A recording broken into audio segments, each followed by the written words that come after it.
जय Hind. Gujarati study and education channel में आप सब दोस्तों का हार्दिक स्वागत है। देखते हैं आज की वीडियो में धोरण 12 विषय हिंदी पाठ नंबर 4 है, जिसका नाम है अकेली। तो दोस्तों, जो पाठ दिया अकेली, उसी पाठ का जो इनके स्वाध्याय के प्रश्नों हैं, उन स्वाध्याय के सारे प्रश्नों का संपूर्ण और सही सॉल्यूशन इस वीडियो में हम देखने वाले हैं। तो आप इस वीडियो को अंत तक जरूर देखना। स्टार्ट करते हैं वीडियो की। देखिए, सवाल नंबर 1 आपके सामने है। देख लीजिए, पहला सवाल है कि क्या सवाल है कि निम्नलिखित प्रश्नों के उत्तर सविस्तार यानी कि 5-6 वाक्यों में लिखना है आपको। उनमें से पहला सवाल है कि सोमा बुआ की पारिवारिक समस्या क्या थी। तो उनका आंसर आपके सामने है, देखिए ये रहा। क्या सवाल है? सवाल है कि सोमा बुआ के परिवार में वे और उनके सन्यासी पति हैं। सोमा बुआ का एक बेटा था। सोमा बुआ का एक बेटा था जिसकी मृत्यु जवानी में ही हो गई थी। उनके पति को बेटे की मृत्यु का ऐसा सदमा पहुंचा कि वे सोमा बुआ और घर बार छोड़कर सन्यासी हो गए और हरिद्वार जाकर रहने लगे। पिछले 20 वर्ष से सोमा बुआ एकांकी जीवन बिता रही है। एक एक कोठरी के मामूली एक कोठरी के मामूली किराए में बस दो समय की रोटी निकल जाती है। सन्यासी पति साल में 1 महीने के लिए घर आते हैं। वे एकदम रुखे स्वभाव के व्यक्ति है। वे सोमा बुआ के प्रति स्नेह नहीं रखते। पति पत्नी में अक्सर कहासुनी होती रहती है। उनके आने पर सोमा बुआ का पास पड़ोस में जाना और किसी से मिलना जुलना बंद हो जाता है। बुआ पति से 2 मीठे बोल को तरस जाती है। सन्यासी जी को बिना बुलाए सोमा बुआ का किसी के घर जाना या पड़ोस के किसी कार्यक्रम में शामिल होना पसंद नहीं है। इस प्रकार सोमा बुआ की पारिवारिक समस्या उनके जीवन का अकेलापन और उनके पति का रूखा व्यवहार है। अब देखिए सवाल नंबर 2। देखिए क्या सवाल है। सवाल है कि सोमा बुआ ने संबंधी के वह ब्याह में जाने के लिए क्या क्या तैयारी की थी। तो उनका आंसर आपके सामने है, देखिए मेरा आंसर क्या है। आंसर है कि सोमा बुआ के स्वर्गीय देवर की ससुराल की किसी लड़की की शादी सोमा बुआ के गांव में ही होने वाली थी। रिश्ते में सोमा बुआ के पति ससुरा वालों के समधी लगते थे, पर उन्हें इस रिश्ते में कोई रुचि नहीं थी। परंतु सोमा बुआ रिश्ता निभाए रखना चाहती थी। वे लड़की को उपहार देने में भी पीछे नहीं रखना चाहती थी, परंतु उनके पास अच्छा उपहार देने के लिए पैसे नहीं थे। मुश्किल से 7 रुपये और एक अंगूठी थी, जो उनके मृत पुत्र की एकमात्र निशानी थी। सोमा बुआ ने वह अंगूठी और 5 रुपये पड़ोसन राधा को देकर उसे चांदी की सिंदूरदानी, एक साड़ी और ब्लाउज का कपड़ा मंगवाया। उन्होंने चूड़ी वाले से हरी लाल चूड़ियों खरीद कर पहन ली। एक आने का पीला रंग लेकर रात में उन्होंने अपनी साड़ी भी रंगवा ली। उन्होंने उपहार की सारी सामग्री साड़ी, सिंदूरदानी और नारियल और थोड़े से बतासे एक थाली में सजाकर रखी। इस प्रकार सोमा बुआ ने समधी के यह ब्याह में जाने के लिए पूरी तैयारी कर ली थी। अब देखिए सवाल नंबर 2। निम्नलिखित प्रश्नों के उत्तर 2-3 वाक्यों में लिखना है। पहला सवाल है कि देखिए क्या है। सोमा बुआ पिछले 20 साल से कैसा जीवन जीती थी। तो उनका आंसर है, सोमा बुआ का जवान बेटा जाता रहा, तो पति पुत्र वियोग में घर बार छोड़कर तीर्थवासी हो गए। घर में कोई और था नहीं। इस तरह पिछले 20 साल से सोमा बुआ अकेली रहती थी और एक एकांकीपन का जीवन जी रही थी। दूसरा सवाल, सोमा बुआ पड़ोस वालों के घर कैसे प्रसंग पर पहुंच जाती थी, वह क्या करती थी। तो उनका आंसर देखिए क्या है, ये आपके सामने। सोमा बुआ पड़ोस वालों के घर मुंडन, छठी, जनेऊ और शादी या गमी के अवसर पर पहुंच जाया करती थी।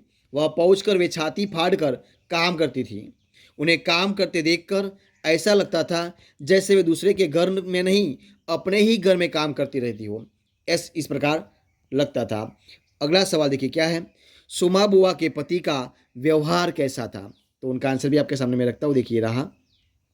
सुमा बुआ के पति सन्यासी थे। वे हरिद्वार में रहते थे और साल में 1 महीने के लिए उनके पास आकर रहते थे। वे एक स्नेहहीन व्यक्ति थे।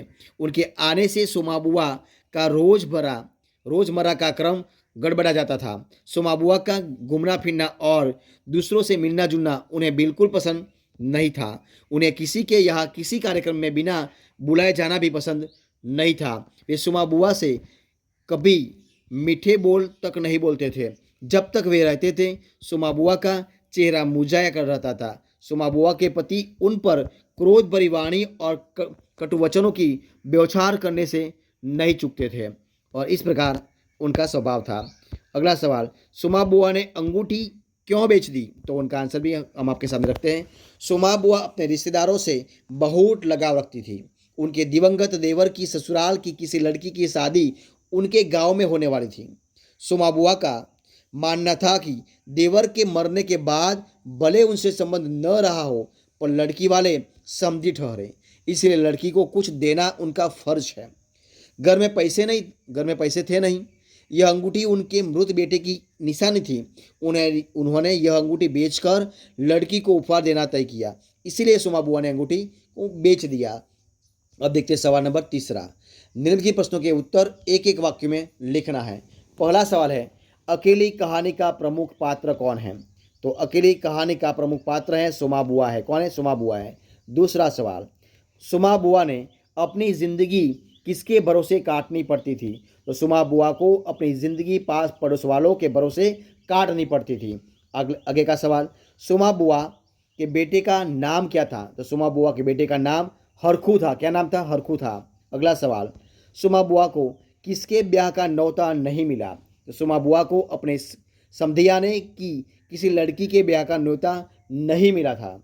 अगला सवाल, सुमा बुआ की छोटी सी डिबिया में कितने रुपये थे?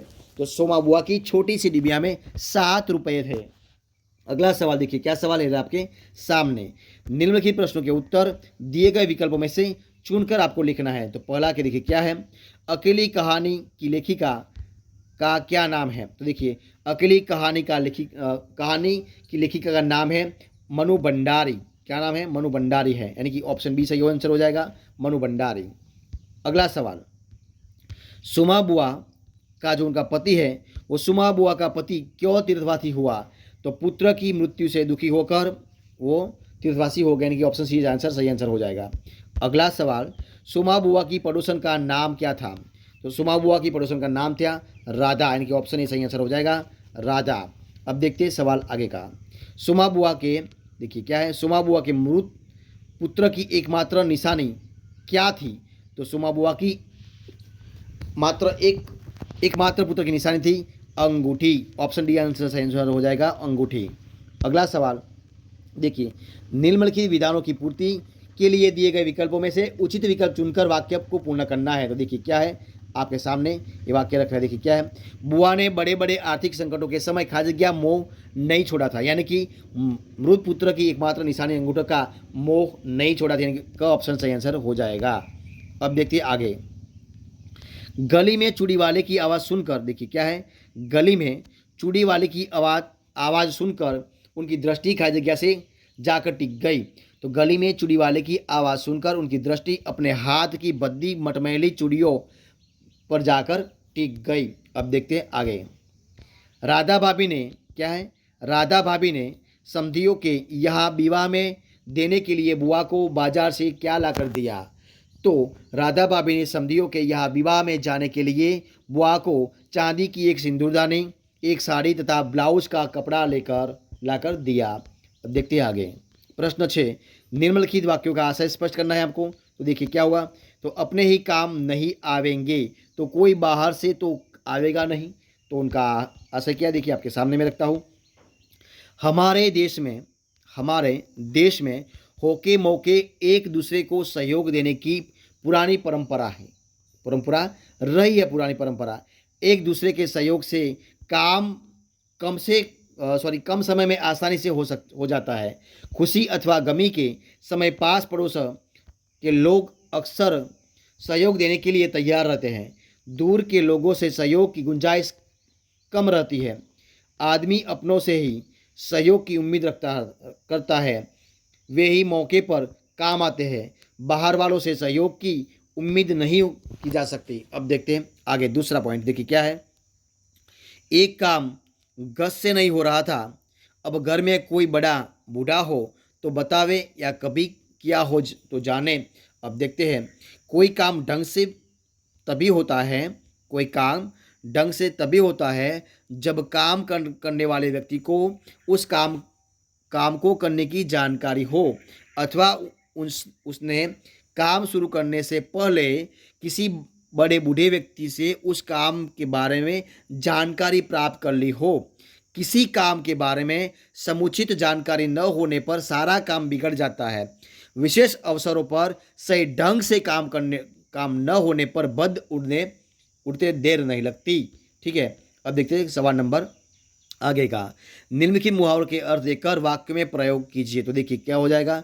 तो पहला सवाल है, यानी कि पहला मुहावरा है आंखें बिछाना, यानी कि बेब्रजी से इंतजार करना, बेसब्री से इंतजार करना, यानी कि घर पर माँ अपने बच्चे के स्कूल से लौटने के लिए आंखें बिठाए बैठी रहती है, यानी कि बेसब्री से इंतजार करती है, यानी कि आंखें बिठाए बैठी रहती है। दूसरा, बद उड़ना, यानी कि बदनामी होना। लड़की की शादी में बारातियों के लिए मिठाइयों कम पड़ जाने के कारण लड़की वालों की बद उड़ गई। तीसरा, लाज रखना, यानी कि लज्जित होने से बचना। सेठ जी ने अपने माली द्वारा साहूकार के लिए ऋण के पैसे चुकता करके उसकी लाज रख ली। अब देखिए आगे, किसी के कार्य में बाधक बनना।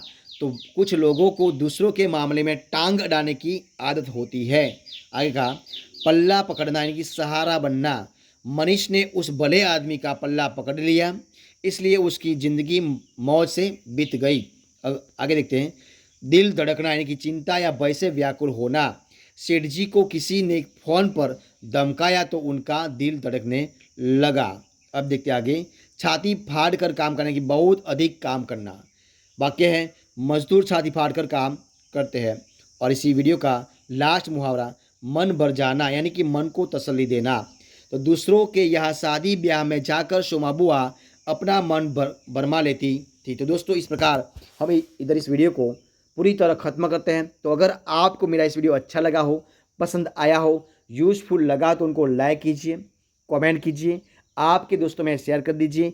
और लास्ट में आपने अब तक इस चैनल को, यानी कि गुजराती स्टडी एजुकेशन चैनल को सब्सक्राइब नहीं किए तो उनको सब्सक्राइब करना मत भूलें। हमारे इस वीडियो को फर्स्ट से अंत तक देखने के लिए आप सब दोस्तों का मैं दिल से बहुत बहुत धन्यवाद करता हूँ। फिर मिलेंगे एक नए वीडियो के साथ, नए टॉपिक के साथ। तब तक बने रहे। जय हिंद, जय भारत, बेस्ट ऑफ लक।